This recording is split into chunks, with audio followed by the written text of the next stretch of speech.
Bismillahirrahmanirrahim. Assalamualaikum warahmatullahi wabarakatuh.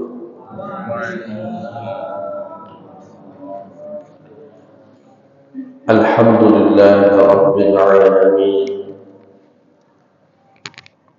Wa bihi nasta'inu ala umuri dunya waddin. Wassalatu wassalamu ala sayyidina wa qudwatina wa qurrati a'yunina maulana Muhammadin sallallahu alaihi wasallam wa ala alihi wa sahbihi wa man tabi'ahum bi ihsanin ila yaumiddin. Amma ba'd. Jamaah salat subuh yang dimuliakan dan dirahmati oleh Allah Subhanahu wa taala. Alhamdulillah, di pagi hari yang sejuk ini kita kembali diizinkan Allah, dikaruniakan Allah kesempatan melaksanakan sholat subuh berjamaah yang dilanjutkan dengan majelis taklim. Semoga amal-amal ini menambah timbangan amal soleh kita di sisi Allah Subhanahu wa taala. Amin ya rabbal alamin.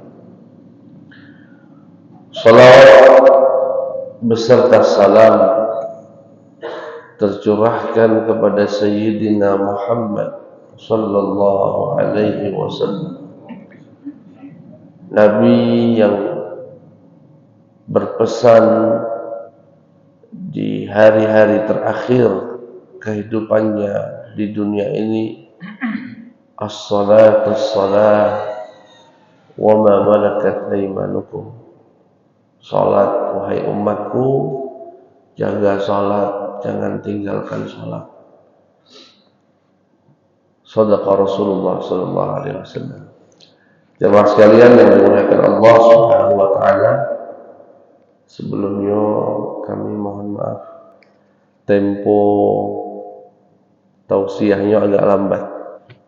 Kalau cepat batuk nanti, gatal. Jadi, tapi biasanya kalau lambat itu bikin enak tidur. Baru hamdalah biar sudah ada yang tidur kan, enak. Baik jamaah sekalian yang dimuliakan Allah Subhanahu wa taala, masih dalam nuansa bulan Rajab, bulan yang menjadi saksi disyariatkannya sholat 5 waktu. Artinya sholat subuh kita tadi itu umurnya sudah 1400 berapa itu? 46 Hijriahnya. Dia terjadi setahun sebelumnya. Jadi umur sholat subuh tadi itu 1447 kurang lebih, atau 48. Sudah tua sekali umur. Ya. Bulan ini menjadi spesial karena menjadi saksi perjalanan Nabi Muhammad sallallahu alaihi wasallam menjemput perintah salat 5 waktu. Tapi meski sudah lama umur perintah salat ini, keadaan umat hari ini ya begini-begini saja. Berat memang Pak, salat berjamaah, menjaga salat 5 waktu itu bukan perkara yang ringan. Bahkan Allah Subhanahu wa taala yang menegaskan hal itu. Wasta'inu bis-sabri was-salah wa innaha lakabirah illa 'alal khashi'in. Wa innaha lakabirah, syaqqah. Yani salat itu kabirah, berat, besar. Tidak semua orang sanggup. Berapa banyak kita punya kawan, punya kenalan yang dulu rajin sholat bersama kita, sekarang sudah pindah lingkungan, pindah kawan, pindah majelis. Berapa banyak, dan mungkin terjadi juga dalam hidup kita, naik turun ya. Tetapi Allah pun sendiri yang mengecualikan, illa 'alal khashi'in, salat itu berat kecuali bagi hambaku yang khusyuk dalam salatnya, yang sudah merasakan nikmatnya salat, yang sudah merasakan istimewanya salat, maka dia akan terasa lebih ringan ketimbang orang yang belum merasakan itu.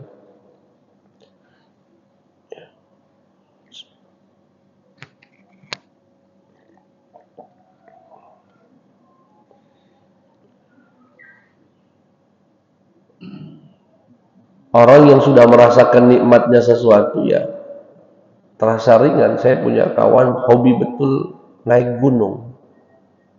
Hitungan saya kalau dilihat dari persepsi kami, alangkah nemennya bawa ransel berat, jalannya terjal, apalagi kalau ada hujan becek macam-macam.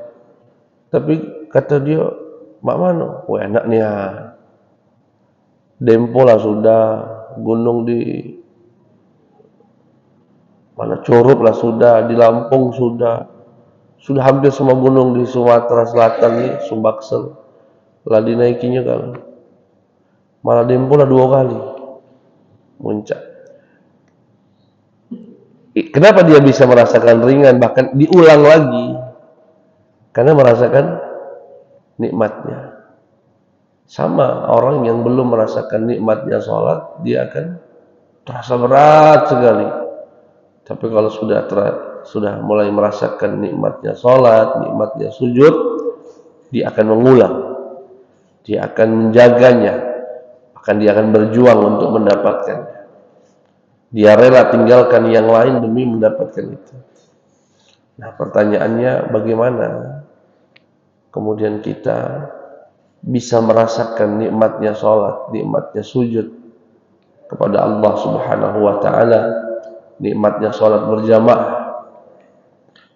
Banyak teori yang disampaikan oleh para ulama untuk menggapai kenikmatan dalam sholat. Salah satunya adalah dengan mengetahui keistimewaan sholat itu sendiri. Artinya ketika kita sadar bahwanya bahwasanya sholat 5 waktu ini adalah sesuatu yang istimewa, sesuatu yang spesial, dia akan menjaganya, dia akan berusaha untuk mendapatkan. Pagi hari ini kami akan sampaikan itu beberapa keistimewaan sholat 5 waktu ya.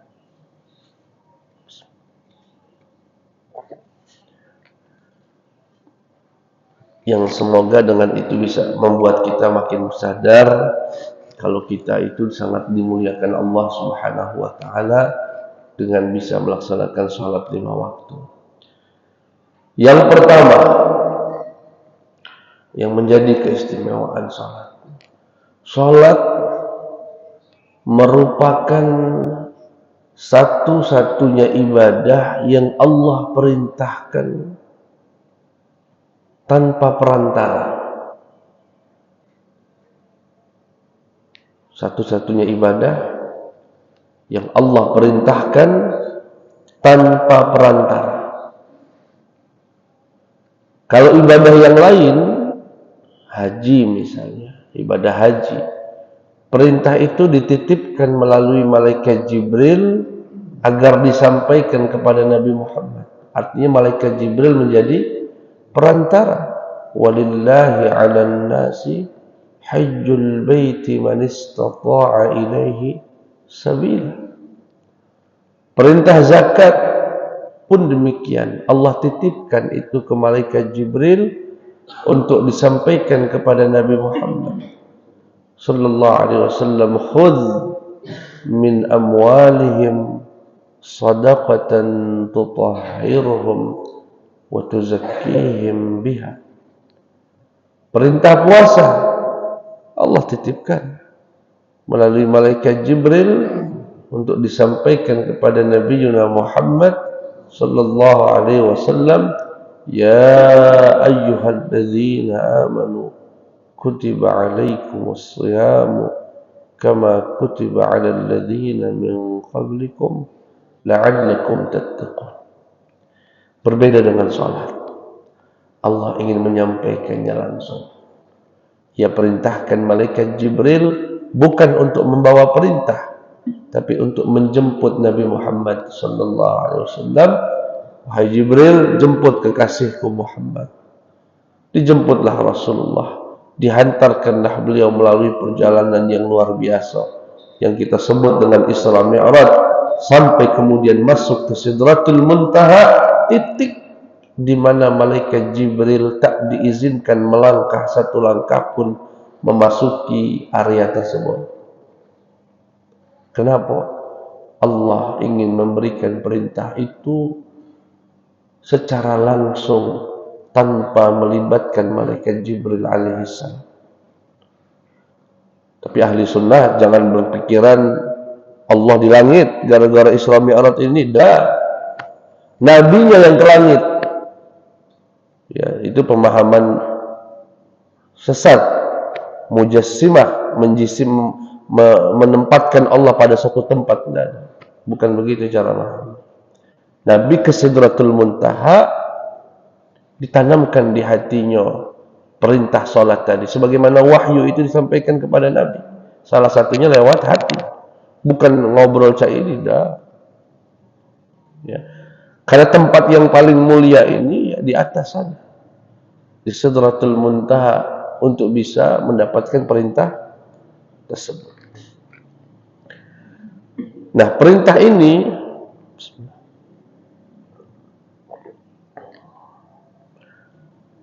menunjukkan begitu spesialnya sekali sholat 5 waktu.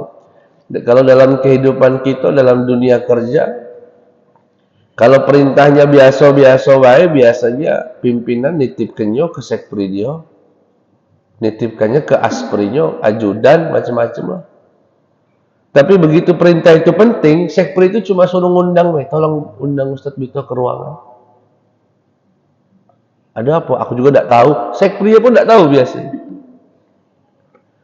Ini biasanya pimpinan kalau sudah ngundang kita secara khusus begitu, ada sesuatu yang spesial, ada sesuatu yang tidak biasa. Dan itulah sholat 5 waktu menjadi sangat spesial dibandingkan ibadah yang lain, karena ialah satu-satunya amrun samawi, perintah yang diletakkan, yang diberikan Nabi Muhammad kepada Nabi Muhammad di langit. Kami menamakannya amrun samawi. Dia ada di langit. Itu yang pertama. Yang kedua, salat satu-satunya ibadah yang disyariatkan azan untuk mengingatkan kaum muslimin. Saking Allah tidak galak umat ini lupa. Kata kalau ibadah yang lain zakat, kata puasa. Kata apa lagi? Haji. Kalaupun ada haji itu di Arab sana manggil kita dia. Haji. Bukan suruh berangkat haji. Ya.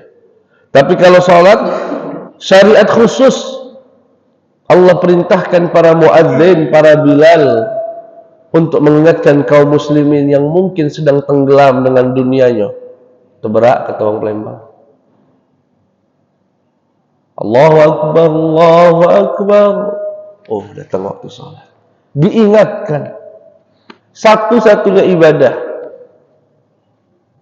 yang disyariatkan azan untuk mengingatkannya. Tidak kita dapatkan itu di ibadah yang lain. Itu yang kedua. Yang ketiga, salah satu keistimewaan daripada salat, ia merupakan tiang utama dalam agama. Sering kita dulu dengar, termasuk kalau kami pribadi dulu dengar dari Kiai Haji Zainuddin MZ di radio-radio. Beliau mengutip satu riwayat, "Man aqamas shalah faqad aqamad din, wa man hadamaha aw tarakaha faqad hadamad din." Barang siapa yang menegakkan salat, dia telah menegakkan agamanya. Namun barang siapa yang meninggalkan salat, orang itu telah merobohkan agamanya. Betul, riwayat ini dipermasalahkan, dianggap lemah, tapi secara makna tidak bertentangan. Betul adanya. Pertanyaannya, mengapa salat menjadi satu-satunya tiang utama? Ya, menjadi tiang paling utama dalam kehidupan seorang muslim. Kita coba uraikan. Rukun Islam ada berapa, Bapak? Ada 5. Yang pertama, 2 kalimat syahadat. Ketika seseorang mengucapkan asyhadu an la ilaha illallah wa asyhadu anna Muhammadar Rasulullah, resmilah dia menjadi seorang muslim. Setelah menjadi seorang muslim, berapa sisa rukun Islam yang mesti dia jalankan? 4. Nah, pertanyaannya, mengapa dari yang 4 ini salat yang dipilih Allah sebagai penentu untuk yang lainnya? Begini penjelasannya. Kita coba uraikan satu-satu. Ada 4 ibadah. Sekarang haji dulu, haji. Kalau ada kaum muslimin tidak punya kemampuan haji, apakah dia wajib berangkat haji? Enggak. Artinya gugur kewajiban haji kepada dia dan dia tidak berdosa karena tidak haji, orang tidak mampu. Artinya orang muslim ini gugur hajinya. Tinggal berapa tiang lagi, Pak? 3. Zakat. Allah wajibkan zakat bagi orang yang hartanya sampai dengan nisab dan sudah melalui haul. Sekarang kalau ada orang muslim, sekarang ini kalau boleh dihitung, harga emas itu kurang lebih sekarang hampir 15.000. 1,5 juta per gramnya. Kalau dia 85 gram, kurang lebih 120 juta. UMR kita berapa sekarang? Aku dengar yang terbaru 39 ya. Anggaplah 4 juta. Wong Palembang ini gaji rata-ratanya 4 juta. Kali 12 cuma 48 juta. Wajib zakat? Belum, jauh. Zakat itu 120. Artinya kebanyakan wong Palembang tidak kena kewajiban zakat. Gugur lagi wajib zakatnya. Lah tinggal 2 tiang nih. Sikok gugur karena tidak mampu, sikok gugur karena tidak sampai nisab. Tinggal 2. Puasa. Yang wajib puasa apa, Pak? Ramadan. Puasa yang lain wajib? Tidak. Berarti kalau di bulan Rajab wajib puasa tidak? Tidak wajib. 11 bulan selain Ramadan tidak wajib puasa. Gugur lagi puasa. Lah tinggal sikok. Sholat. Kalau ini juga ditinggalkan, lalu sisanya apa? Apa yang tersisa dari agamanya untuk dipersembahkan kepada Allah? Ini yang dimaksud sholat menjadi penentu. Kalau dia juga ditinggalkan, roboh agamanya, roboh. Tiang sikok hilang, tiang 2 hilang, tiang 3 hilang, tinggal sikok. Makanya sholat Allah wajibkan tidak berdasarkan kekayaan. Kaya, miskin, ngesot-ngesot pun jalannya di dunia ini, katek makan, tetap wajib sholat. Karena kalau dia tidak sholat, kamu tidak ada apa-apa kaki. Kata satu rukun pun yang dijalankannya. Mohon maaf, sampai seseorang berada di ruang rumah sakit, diimpus tangan kanan kirinya, kaki kanan kirinya, tidak bisa bergerak selama masih sadar, wajib sholat. Satu-satunya yang gugurkan sholat, yang menggugurkan sholat adalah hilangnya akal. Hilangnya akal. Jadi kalau mohon maaf kita ke rumah sakit ada uang diimpus galau-galau macam-macam, tidak bisa gerak, kita tanya, lah makan pak? Sudah, cuma berarti nyambung uang ini. Sholat. Selama masih nyambung, sholat. Tapi tidak bisa wudu, Ustaz, tayamum. Tidak bisa tayamum, Ustaz, sholat apa adanya. Kaki khilafnya kita bahasnya di bab yang lain. Wajib sholat, tidak gugur. Walaupun tidak punya wudu, tidak punya tayamum, faqidut tahurain. Sholat. Kenapa? Kalau kamu tidak sholat, kamu tuh tidak bawa agama ke Allah. Tiangnya segala-galanya rubuh. Jadi satu-satunya orang yang gugur sholat itu orang yang tidak kati akal.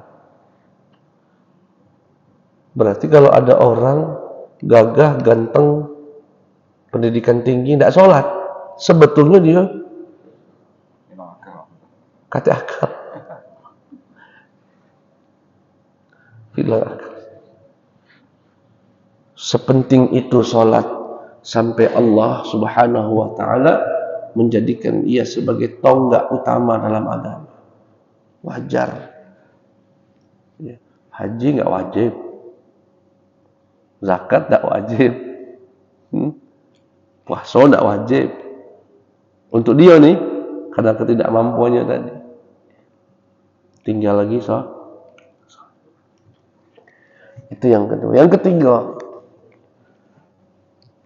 salat, kata Nabi Muhammad ya, dalam riwayat Imam Ahmad,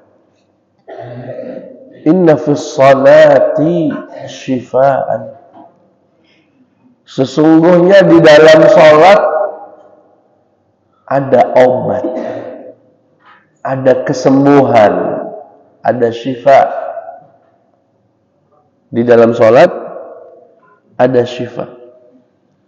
Maksudnya gimana itu Ustaz? Kok salat? Apa hubungannya wong yang rajin salat dengan orang sehat lahir dan batinnya? Disebutkan oleh Sayyid Ahmad, Sayyid Muhammad, inna fis salati shifa'un lil arwahi wal ashbah. Sehat untuk lahir batin. Nah sekarang pertanyaannya, bagaimana cara kita menyambungkan apa hubungannya wong rajin sholat dengan orang yang sehat? Begini Pak cara menguraikannya, maksudnya. Menurut medis, dunia kesehatan, penyebab utama orang sakit adalah pikiran. Betul Pak ya? Pikiran. Bahkan dampak pikiran yang berlebih itu lebih dahsyat dari salah makan. Yang aku dengar malah obat itu tidak menyembuhkan penyakit, melainkan obat merangsang tubuh untuk melawan penyakitnya. Merangsang. Nah, bagaimana dia bisa dirangsang? Kalau pikirannya optimis dia akan sembuh dan lain sebagainya. Jadi penyebab penyakit terutama dalam hidup kita ini adalah gara-gara pikiran yang berlebih, tidur ndak enak, makan ndak enak, ketemu wong katek senyum, diajak ngobrol ndak nyambung, sakit lama-lama. Makan katek selera. Nah dari sini mungkin bapak-bapak juga pernah bertanya mungkin dalam dirinya, kenapa wong gilo itu caknya sehat-sehat baik, makanan sembarang, Kita nih Pak sekali makan sembarang, diare. Aku ndak jing wong gilo diare itu Pak. Mohon maaf, buang kotoran di pinggir jalan dia main selek terus misalnya. Saya nyantai sambil makan roti bekas tadi. Bajunya lusuh, galo-galo, tidur ndak sembarangan. Napa lah caknya saya di hari Covid kemarin orang paling tenang sedunia, wong gila. Bukan aku motivasi kita jadi wong gila, tidak. Maksud kami, apalah yang membuat dia ini kok caknya karena dia tidak punya pikiran yang berlebih. Bukan tidak punya pikiran, memang tidak mikir. Dan pastinya tidak punya iri. Orang nak ganti mobil, nak bolak-balik depan dia ditegur, tidak ditegur, dicaci, tidak dicaci. Kata pengaruh dalam hidup dia. Kalau kita ini kan tidak dihina orang sakit, jengok tetangga ganti mobil pusing, tangguh yang beli mobil gitu yang pusing, iri tadi. Ini menunjukkan betul memang pikiran itu pengaruh sekali dalam kesehatan kita. Nah, kaitannya apa Ustaz dengan sholat ini? Kok sholat kemudian dikatakan bisa memberikan obat, bisa memberikan kesembuhan lil arwah wal asbah, lahir dan batin kita. Karena Allah berkata, wa aqimis salata li dzikri. Tegakkan sholat untuk zikri, mengingat Allah. Sholat itu untuk mengingat Allah, untuk berzikir kepada Allah. Di ayat yang lain Allah menegaskan, ala bi dzikrillahi tatmainnul qulub. Ketahuilah, hanya dengan mengingat Allah, berzikir kepada Allah, pikiran itu menjadi tenang, hati menjadi tenang. Tatmainnul qulub. Artinya apa? Wong yang sholat itu pikirannya semestinya tenang. Ya kalau pikirannya tenang berarti badannya sehat, psikisnya sehat. Bahkan kalau diresapi Pak ya, dihayati penjadwalan sholat itu, penjadwalan sholat. Setelah kami hayati, kami cermati penjadwalan yang dijadwalkan Allah tentang sholat zuhur, asar, maghrib, isya, subuh, itu seiring dengan waktu-waktu kepenatan manusia dalam menjalani hidup.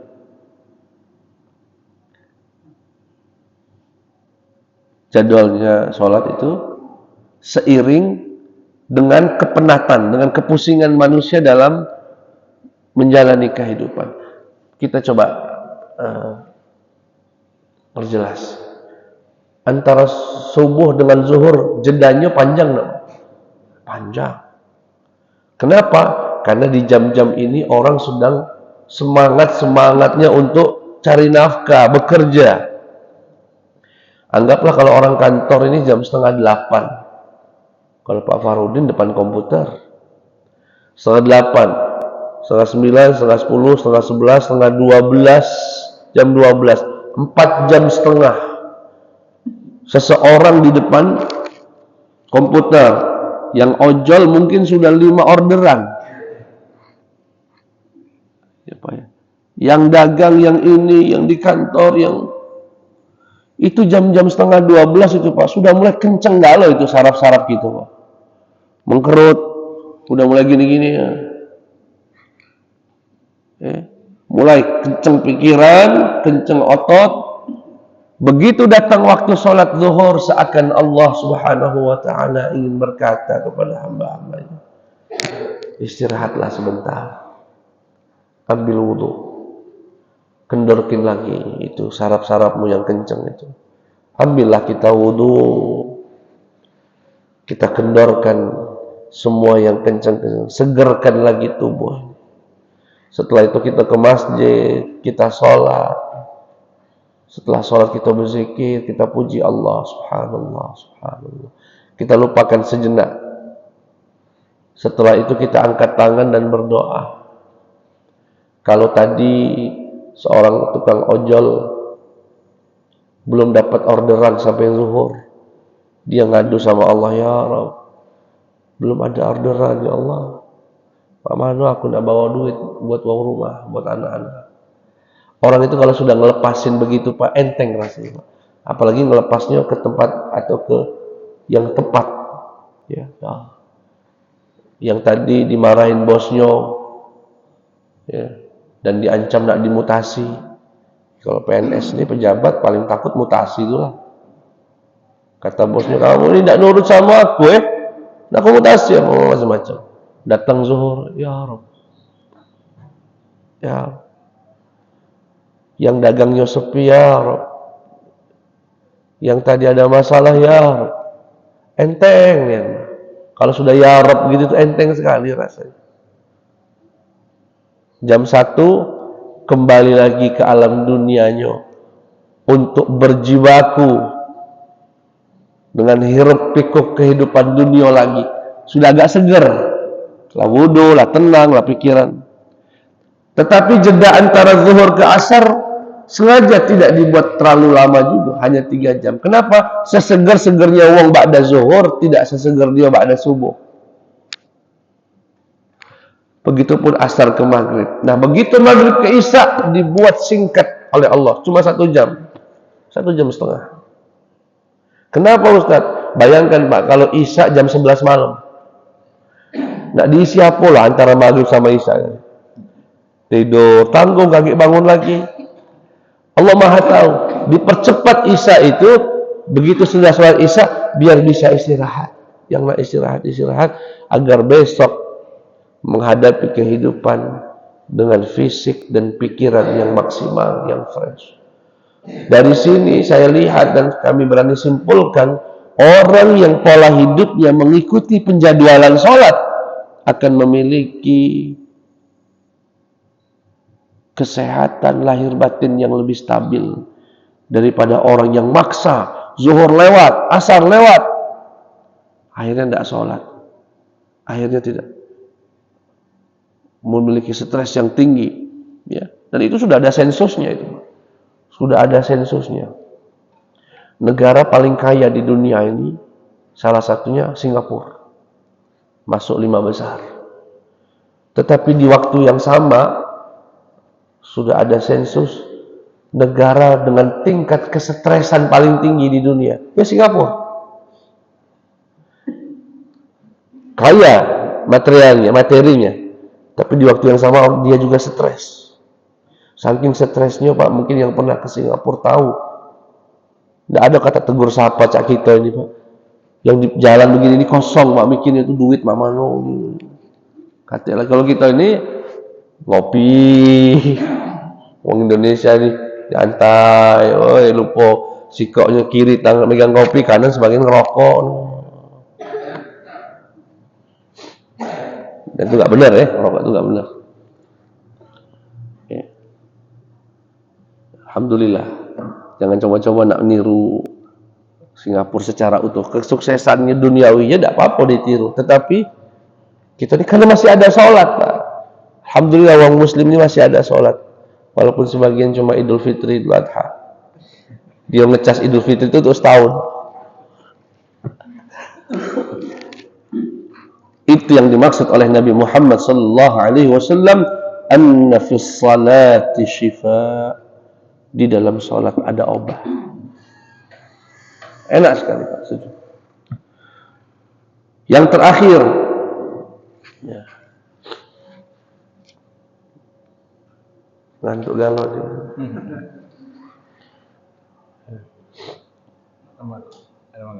Ya.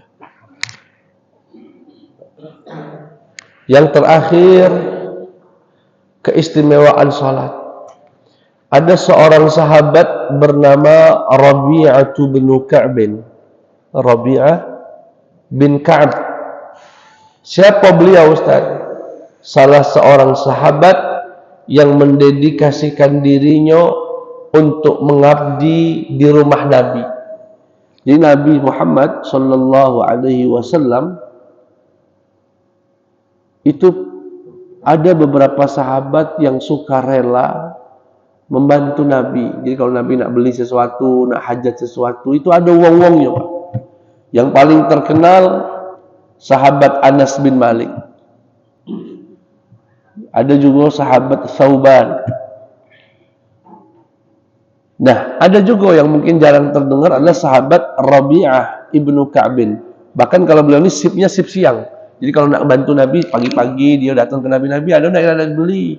Nabi ada hajat yang nak diperlukan, apa yang pacar kami bantu. Itu namanya sahabat Rabi'ah. Sampai sore itu jadwal beliau membantu Nabi Muhammad sallallahu alaihi wasallam. Karena begitu dedikasinya sama Nabi, Nabi nak ngenjuk dia surprise, hadiah. Dipanggil Rabi'ah sini. Iya ya Rasulullah, ada apa? Kamu ada enggak keinginan yang betul-betul kamu pengen? Memang kenapa ya Rasulullah? Akan kukhususkan doa hari ini untuk kamu. Ya kalau sudah Nabi nawarkan itu sudah pasti dikabulkan oleh Allah Subhanahu wa taala. Enggak nyangka, Pak. Rabi'ah itu enggak mengira bakal dapat kesempatan yang semacam itu, sehingga enggak punya jawaban ketika ditanya Nabi, pengen apa? Anzirni ila ghad ya Rasulullah. Tunda ya Rasulullah, besok baik aku nak pikir nak minta apa, kayak salah pula. Balik mikir di dunia, di rumahnya. Apalah kalau minta dunia faniyatun munqati'ah, akan putus dan lenyap, hilang. Kita ni Pak ngumpulkan duit, capek begawe 40 tahun, punya aset tanah, punya aset mobil, punya aset bla bla. Begitu diumumkan di masjid nama kita, sudah waris galau. Sesingkat itu Allah ambil kekayaan kita, harta kita. Mikir Rabi'ah.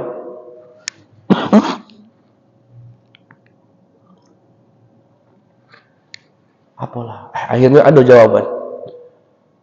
Besoknya begitu berjumpa dengan Nabi, Nabi kembali bertanya, ya Rabi'ah, apakah sudah ada jawaban yang ingin kamu inginkan? Ada ya Rasulullah.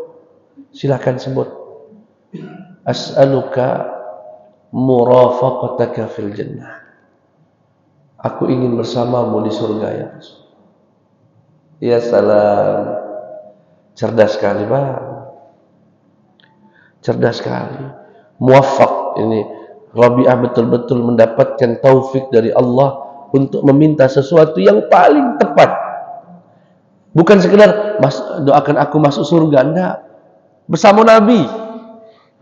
Ya kalau bersama Nabi itu kan artinya bukan Nabi tapi dapat servis Nabi, kan gitu kurang lebih. Bukan Nabi, tapi nanti servisnya di surga sama dengan Nabi. Nabi bersamaan dengan Nabi Muhammad sallallahu alaihi wasallam. Dapat Firdaus al-a'la.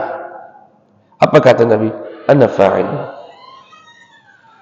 Akan ku doakan, akan ku tunaikan, akan ku penuhi permintaanmu ya Rabi'ah. Tapi ada satu hal yang mesti kamu lakukan.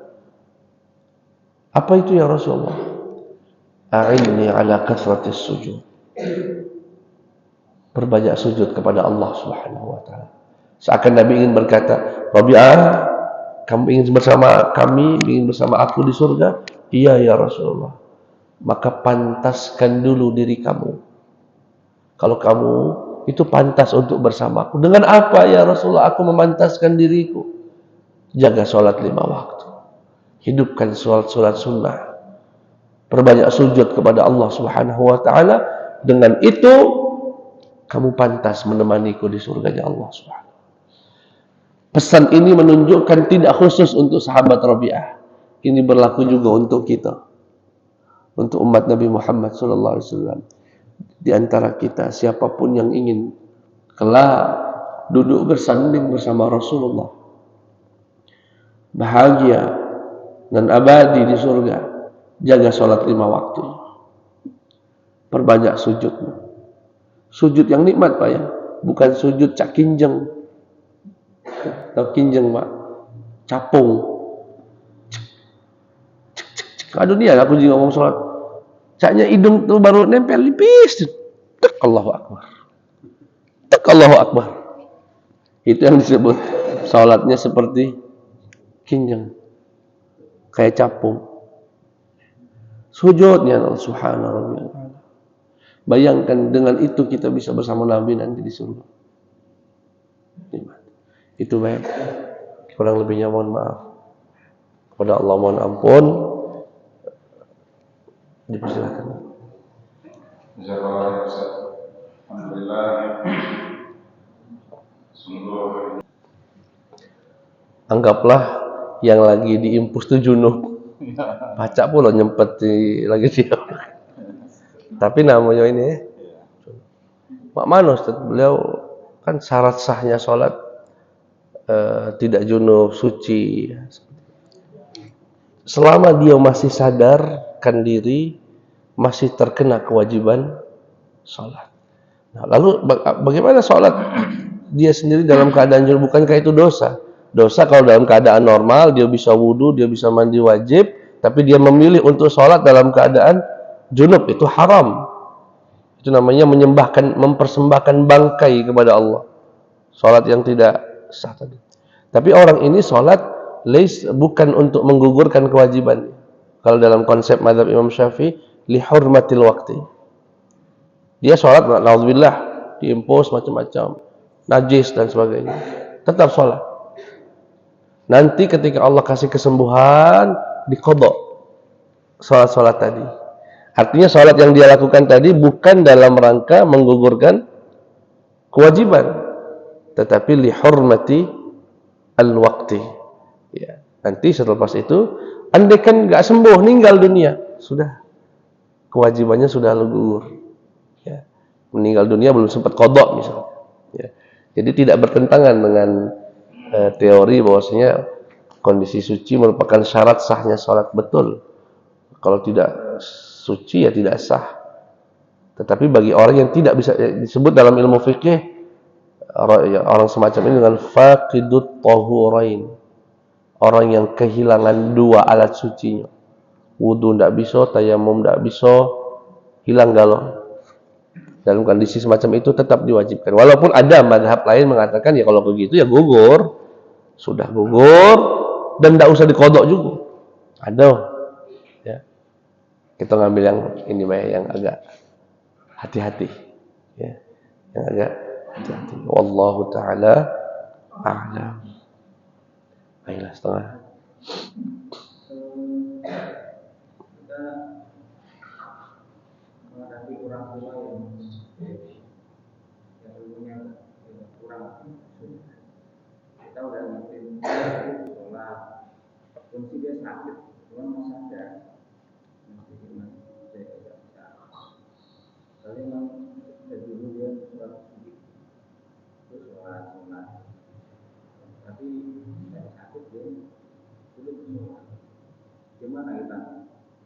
Kewajiban anaknya terhadap orang itu nggak ada. Sakitnya, mohon maaf, stroke atau Orang tua yang jalan susah, dia dikasih terus kalau buang air di lapangan potong. oh. Ini dari asosiasi kita udah ngomongin sholat, tetapi karena ilmunya kurang lagi, harus sulit. Iya. Kita terus itu sebagai anak kita sudah mengerti, tapi dia masih belum juga melaksanakan sudah gugur, kewajibannya sudah gugur, tetapi tetap tidak berhenti walaupun sudah gugur, tetap caranya bisa agak variatif ya. Mungkin dari kita enggak anak menantu mungkin enggak ngeno. Kita cari kira-kira sosok siapalah yang dekat dan ditaati, dipatuhi untuk menyampaikan itu. Kita cari, minta bantu beliau untuk yang menyampaikannya. Ya. Tapi dengan apa yang sudah dilakukan tadi sudah gugur. Nanti sudah gugur itu maksudnya kalau kaki di akhirat ditanya Allah, kamu punya begini, kamu biarkan dia udah sholat. Sudah ya Allah, aku sudah ngajaknya, aku lagi ingatkannya. Setiap kali aku ketemu aku tidak lupa.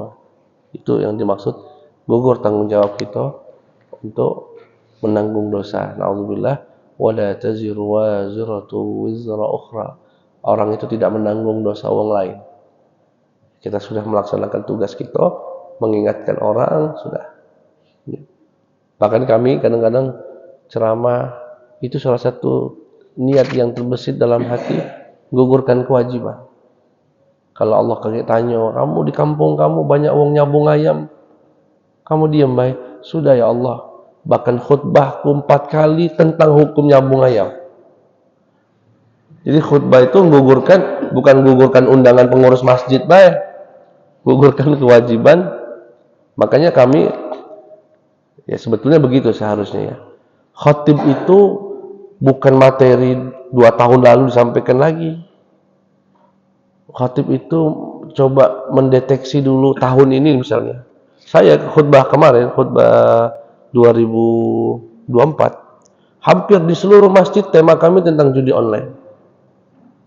Karena itu sudah sangat parah. Kebetulan yang datang ke rumah berkonsultasi tentang judi online, rusaknya rumah tangga, yang dicerai, yang sampai disita, yang sampai stres, itu gara-gara judi online, Bos. Dan Palembang masuk 10 besar se-Indonesia dengan jumlah pemain judi online terbesar. Sudah sepantasnya para khatib menjadikan ini hal yang diprioritaskan untuk disampaikan. Jangan cerita yang tidak nyambung-nyambung, yang sudah lama-lama tadi. Nah, tahun ini saya kira alhamdulillah ya, dengan walaupun belum terlalu signifikan, Pak Prabowo kami lihat punya komitmen untuk memberantas judi online. Entah sejauh mana nanti konsistensinya, tapi statement beliau berkali-kali, bahkan siapa menteri apanya itu yang Mutia, ya, sampai berkali-kali dipanggil Pak Presiden khusus untuk serius menangani judi online, gitu ya. Ya semoga saja itu benar ya, kita nggak tahu deteksi. Kita husnudzon, tapi di Polda-Polda saya lihat sudah ada itu pelang tentang judi online serentak gitu. Saya lihat di Polrestabes ada, di ini ada. Artinya secara syiarnya, secara tampak sudah ada keseriusan. Sudah kita dukung, semoga betul. Itu sudah sangat merusak, Pak, merusak sekali. Jumlah pemain judi online itu udah 4,1 juta per bulan Juli kemarin. Kalau sekarang mungkin 6 juta, 7 juta. Yang lebih ngerinya lagi main judi online-nya pakai wifi masjid. Lah iya nih Pak, lagi sambil dengar khutbah main judi di pojok-pojok itu.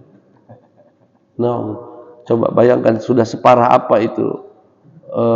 Makanya saya khutbah kemarin, di mana saya diundang saya juga. Nah, tahun ini belum terlihat ada satu hal yang seharusnya begitu. Khatib itu mulai mantau dia. Apalah yang kira-kira sedang digelisahkan. Umat butuh pandangan, butuh arahan. Saya itu kurang lebih. Wallahu ta'ala a'lam. Seharian nyari kunci, lupa nyarinya di mana. Ini apa? Meletakkannya di mana? Cari sana, bongkarkan. Begitu sholat zuhur, ya Allah, di sholat ingat dia naruhnya di bawah kasur rupanya. Jadi di luar sholat dia lupa banyak hal. Begitu sholat, galau-galau yang di luar sholat ingat galau. Itu setan khinzib memang gawinya itu. Bagaimana Ustaz untuk bisa? Ya saya juga tidak mengaku dari awal sampai akhir. Ada juga ya, pikiran-pikiran yang terlintas dalam sholat ya. Apalagi kalau kita sudah tidak fokus dengan bacaan itu, mulai ngalor ngidul. Tapi satu poin yang ingin kami sampaikan dulu, yang pertama ya. Khusyuk itu tidak wajib dalam sholat, bukan rukun. Dan salah satu rahmat Allah untuk umat Nabi Muhammad, tidak mewajibkan khusyuk. Kalau khusyuk itu wajib, Pak, rukun, batal kalau semasjid ini. Untungnya tidak rukun. Bayangkanlah kalau dirukunkan cak mano. Yang rukun itu tumak ninah. Kan beda antara khusyuk dengan tumak ninah itu tenang, anteng, ya setiap titik-titiknya dia laksanakan sesuai gitu, nggak buru-buru. Kalau khusyuk itu kan meresapi makna bacaan, meresapi setiap gerakan sholat, begitu. Itu namanya khusyuk. Untungnya tidak wajib. Kalau wajib, maka saya di antara tanda rahmat Allah tidak mewajibkan khusyuk dalam sholat. Kalau wajib, batal kalau semasjid itu. Iya. Bayangkan imam Idul Fitri banyak jumlahnya. Takbir 7 kali itu lupa dia. Sudah hilang khusyuknya. Apalagi kalau Idul Adha, ada suara sapi, suara kambing. Mau nyembelih semano gitu. Nah ini pisau belum diasah pula. Allahu Akbar. Untungnya tidak diwajibkan. Kalau wajib Allah. Kasihan Pak nasib 10.000 orang sholat di belakang kita itu batalnya loh. Untungnya tidak. Alhamdulillah. Itu poin yang pertama. Yang kedua, ini teori banyak ya. Teori itu banyak sekali. Saya baca itu tentang bagaimana menggapai kekhusyuan dalam sholat. Banyak teori-teorinya. Tapi salah satu yang mungkin bisa dilakukan kita di ini, fokus dulu dengan bacaan. Walaupun belum tahu maknanya. Artinya ketika sholat,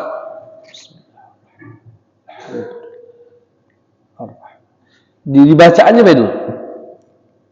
Itu akan membuat pikiran tidak lari kemana-mana, melainkan akan fokus ke bacaan. Tapi begitu bacanya, Assalamualaikum warahmatullahi wabarakatuh. Itu pikirannya di mana itu? Nggak tahu. Mulutnya komat kami tadi. Tapi kalau dia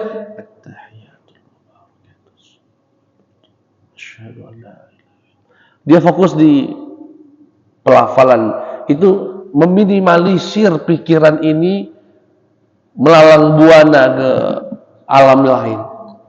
Itu monggo bisa dipraktekkan. Berbeda orang yang Allahu Akbar, Alhamdulillahirrahmanirrahim, maliki yaumiddin. Iya kan. Itu kan sudah hafal aja, makanya lidahnya bisa ngucap itu. Pikirannya mah macam-macam. Kalau Mas Sudiman ini paling pupuk ya kan. Yang dipikirnya pupuk, belum datang ini nanti. Iya. Kalau kami ini dentuman sertifikasi belum muncul-muncul ya. Iya, lulus baik tapi belum dapat rasanya. Iya. Kalau Ustaz John ini apa kira-kira? Kapan datang hilal itu ya. Dan sebagainya. Difokuskan. Makanya tadi Pak Fahrudin cerita, kalau imam agak lumayan bisa mengontrol khusyuk itu. Karena fokus dengan bacaan tadi, jangan lupa, jangan. Nah, makmum ini yang ngawal. Makanya fokus dengan baca. Itu paling minimal, meminimalisir. Kaget ke depannya, insyaallah ada temanya sendiri. Iya. Itu Ustaz. Ustaz John Dewela. Ustaz.